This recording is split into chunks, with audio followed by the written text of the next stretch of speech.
talking about calling out or calling. Dr. Rod, you just mentioned, I mentioned before, and before we went live, you were speaking about that you just spent some time away for Memorial Day in the United States.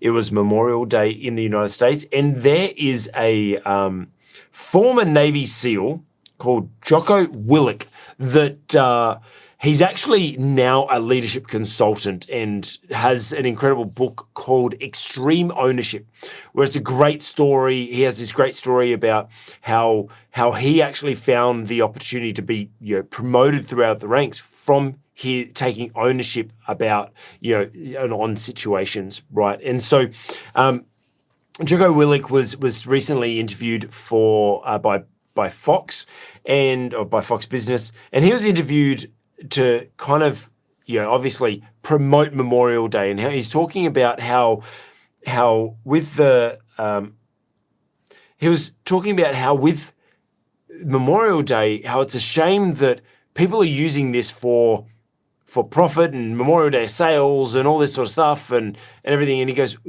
we've missed the point of what Memorial Day is. Memorial Day is about remembering, which is memorial, so you're remembering the people that have fallen to give us our freedom. In Australia, we have Remembrance Day in November. We have Anzac Day in April, and so we have a couple of those things ourselves. And so we understand, but he's kind of fighting on this fact of like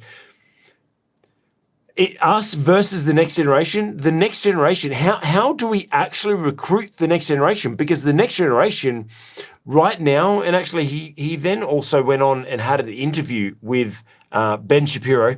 Yes, another one, Ben Shapiro. I do watch a fair bit of Ben Shapiro, so I get a lot on there. But Jocko was interviewed on there, and they were talking about the challenges of the actual recruitment in the armed forces, that nowadays the armed forces are struggling to recruit. And he was talking about Memorial Day and how it was kind of like this same blend is the next generation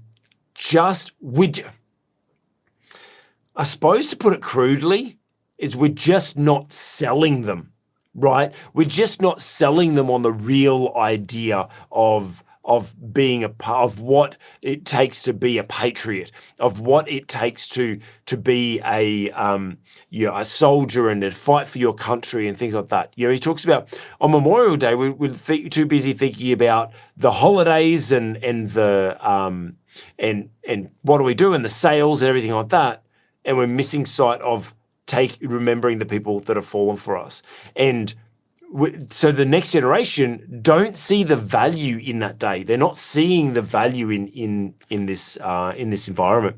And so he also says that the recruitment he said he was recruited from day one. Like he always wanted to be a commando and all that sort of stuff. And he wanted to be a part of that.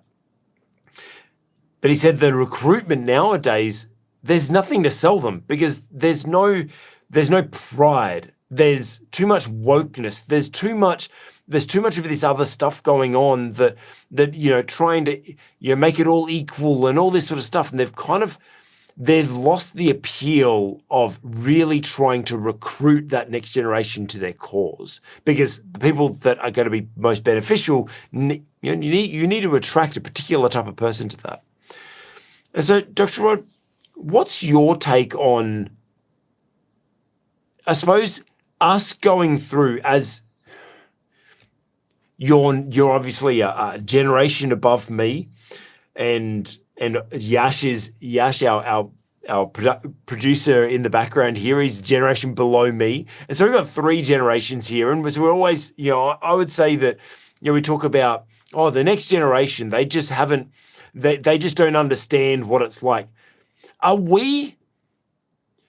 Is it just over time? Are we just placing less value on values, I suppose? Are we over time just losing sight of what's actually really important? Or are people just stuck in tradition and losing sight of what's actually relevant and real right now? I don't know. Like what is it just the opinion that, the next generation and every generation's always said that? Or are we just progressively getting worse over time?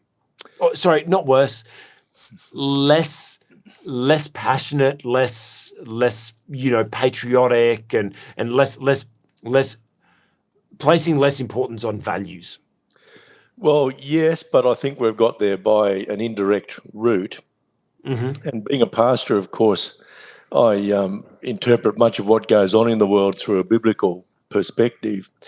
And if you go back to the laws of the Sabbath day, that's the seventh day of the week, the Sabbath year, the year of Jubilee, which happened in the 50th year, that is the year after 7 years of Jubilee. One of the main purposes of that law was to get us to withdraw from commerce, to build relationship, to reflect on how God has featured in our history. And I think one of the things that's happened over the last few generations, actually, probably beginning around about the middle of the 20th century, is that the interests of business have become paramount. And we see business pushing and pushing and pushing to use every special day as an opportunity to convince us that we should be spending more, we should be engaging more in the commercial world rather than withdrawing from commerce and taking time to reflect, to build relationships, to think about the role of God in our lives, in our nations. Yeah. And so with Memorial Day and many other public holidays, they become opportunities for commerce. And gradually, I think we've relegated reflection as something which is unimportant. It's unimportant to business, of course, because it's not directly generating revenue. Yeah. And I think there is a role for government here to declare that businesses won't open. Now, in my home state of Queensland in Australia, and this is pretty much the same right around the nation, it's illegal to open most businesses on our Anzac Day until midday. And that gives everybody a clear opportunity to go to an Anzac Day service. They start at dawn, and there's usually one at about 9 a.m. in the morning. And businesses are free to open after midday. Some essential services like petrol stations and so on are open in the morning. But look, we've got to counter this desire by business to colonise everything we do. Yeah.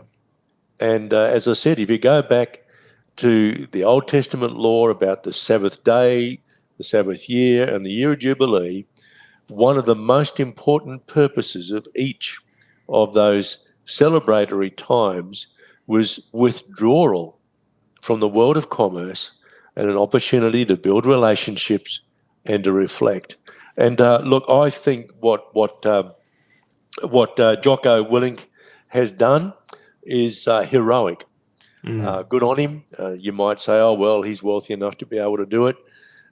Yes, I guess that's true. But I think he's offering us a kind of leadership that we're not really seeing from big business.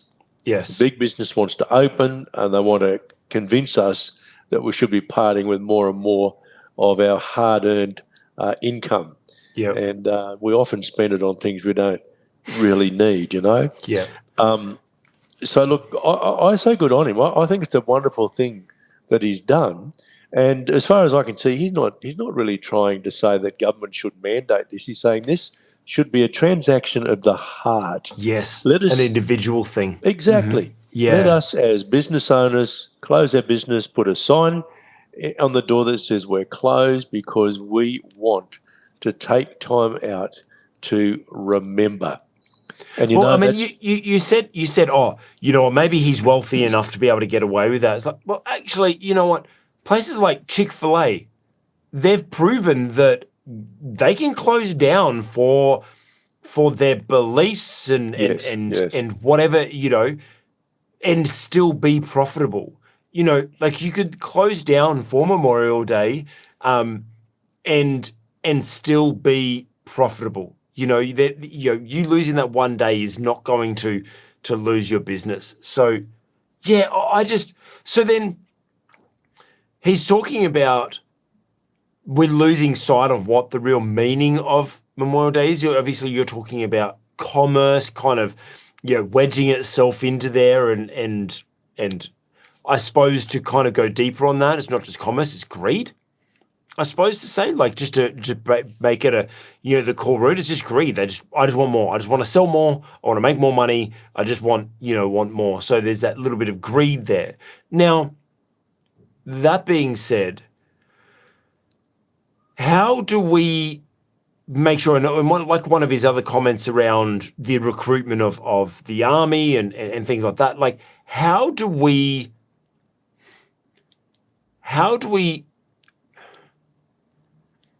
attract, or how do we make it appealing to the next generation that are obviously maybe that one step removed? Like, your generation, most of you, your fathers fought in a war, right? So you're directly aligned with it.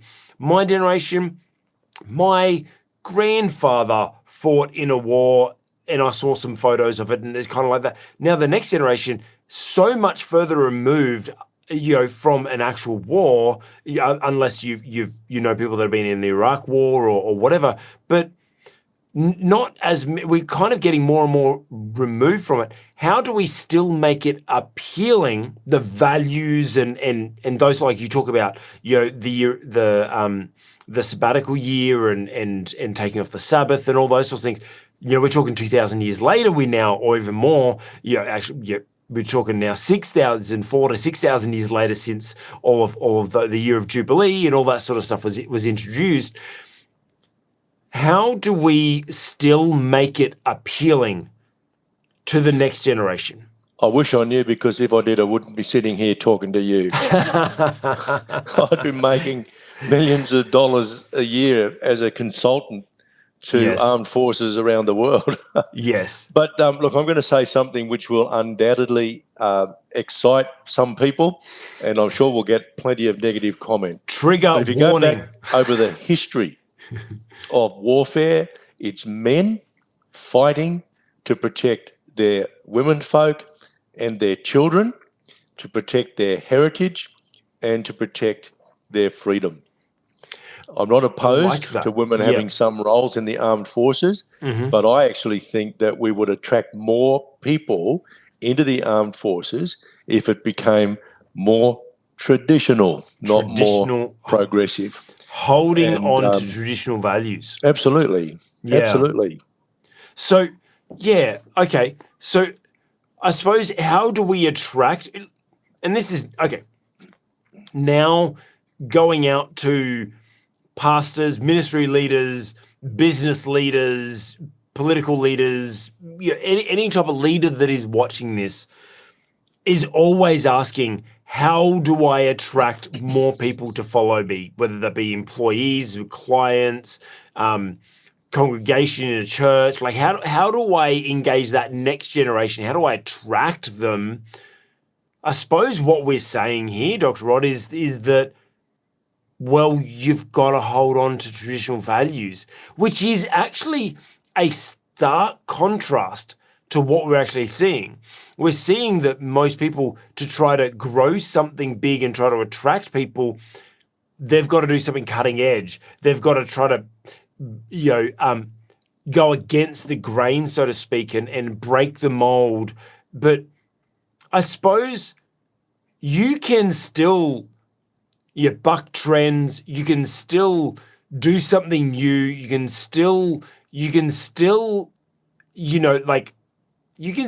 do that with still holding on to traditional values. Traditional values doesn't mean you have to always do something the exact same way forever. It just means the value of that thing. I mean, Dr. Rod, you mentioned the Sabbath, right? That I was raised Seventh-day Adventist, and I was raised the seventh day, Saturday, is the only day, sunset to sunset, like that's it. And And for years, I grew up just knowing that was the Sabbath, right? That's when it's the holy time. Then obviously I had my time, let's say, gathering a great testimony of how good God's grace is away from church. And then now that I'm back into relationship with God, what I've found is I keep a Sabbath, but I hold on to the traditional value of it, which is around rest, which is around putting God first, which is, I hold that value rather than the religion of it. And so there are ways that you can buck trends while still holding on to traditional values. And I actually think as soon as you said that, Dr. Rob, about holding on to traditional values, I don't know whether you saw it, I don't know whether it was on split screen to both of us, and my eyes lit up because I'm like, that's right. Going back on to looking at the armed forces and what's happening in the United States, it's quite obvious that they've just lost sight of traditional values. And they're pushing all this woke agenda, which is all, woke is pretty much, you got to wake up and just move on from old traditional things. And you got to, everything's new. And they've made this big push. The armed forces have made this, woke agenda and everything like that. That is literally, we're seeing an entire nation lose sight of their traditional values. I'm not talking about my traditional values. I'm like their traditional values as a nation, as what their founding fathers said. These are our core values that we build our country on and build our society upon. And I suppose this is actually the perfect example of why we're losing the next generation. If you want to appeal to the next generation, it's our responsibility to make it attractive to them. How do we make it attractive? Not by breaking it and doing something fantastical or whatever. No. Make sure you keep true to what your traditional values are. I'm not talking about the ways you do it, but the traditional values of why you do what you do. When we keep a hold of that, then we will attract the right people. Then we'll attract the next generation, the right people that are going to want to take on the baton from us, carry on the torch, rather than trying to snuff out the torch and try to take over. They'll carry it on rather than trying to take over if we hold on to traditional values. Hey, you've just watched an excerpt from the On the Cube Leadership Podcast. If you liked it, give it a thumbs up. If it challenged your leadership or inspired you in some way, put a comment below. And if you want to watch the full episode or more content like this, check out our channel. And hey, consider subscribing while you're there.